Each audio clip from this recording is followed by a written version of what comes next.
স্বাগত জানাচ্ছি beauty health tips ঘরে। আশা করি সবাই সুস্থ এবং নিরাপদ আছেন। আপনারা যারা রূপ এবং স্বাস্থ্য সচেতন তাদের জন্য আমাদের এই চ্যানেল। নিয়মিত ইনফরমেটিভ কন্টেন্ট পাওয়ার জন্য চ্যানেলটি সাবস্ক্রাইব করে আমাদের পাশেই থাকুন। আমাদের কন্টেন্ট শুধুমাত্র আপনাদের সচেতনতা বাড়ানোর জন্য। সবাইকে ধন্যবাদ জানাচ্ছি আমাদের পাশে থাকার জন্য। চলুন শুরু করি আজকের এপিসোড।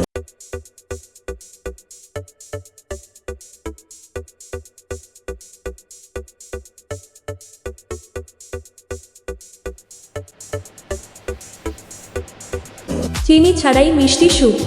ওজন কমাতে ঘরেই বানান রাগি মোকা মিল্ক কেক। রাগি, যাকে অনেকে নাচনি বা মারোয়া বলেও চেনেন, বহু প্রজন্ম ধরে ভারতীয় খাদ্য তালিকার অংশ। এই শস্যে রয়েছে প্রচুর আঁশ, যা হজম ধীর করে এবং দীর্ঘক্ষণ পেট ভরা রাখে, ফলে অকারণ খিদে কমে ওজন কমানোতেও সাহায্য করে। রাগির গুঁড়ো ব্যবহারের জন্য কেকের গঠন হয় একটু ঘন ও ভারী, যা ছোট টুকরো করে খেতে সুবিধা হবে। লো ফ্যাট মিল্ক কেককে নরম ও মোলায়েম করে তোলে।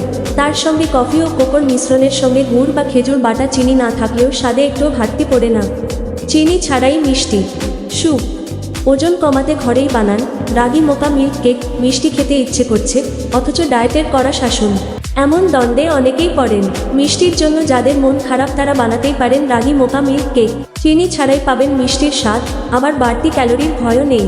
কিভাবে বানাবেন রাগি মোকা মিল্ক কেক?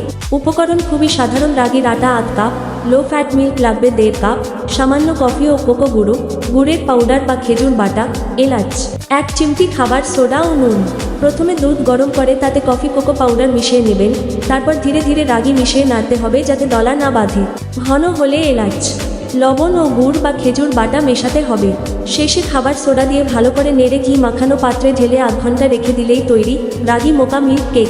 এই কেককে আরও আকর্ষণীয় করতে পারেন উপর থেকে গুঁড়ো বাদাম বা আখরোট ছড়িয়ে। সামান্য কোকো ছিটিয়েও বাড়াতে পারেন কেকের স্বাদ। কলা বা স্ট্রবেরির পাতলা টুকরো দিলে প্রাকৃতিক মিষ্টতা বাড়বে। কুমড়ো বা সূর্যমুখীর বীজ ছড়ালেও টেক্সচারে আসবে চমক। কি এই রাগি? রাগি বহু প্রজন্ম ধরে ভারতীয় খাদ্য তালিকার অংশ।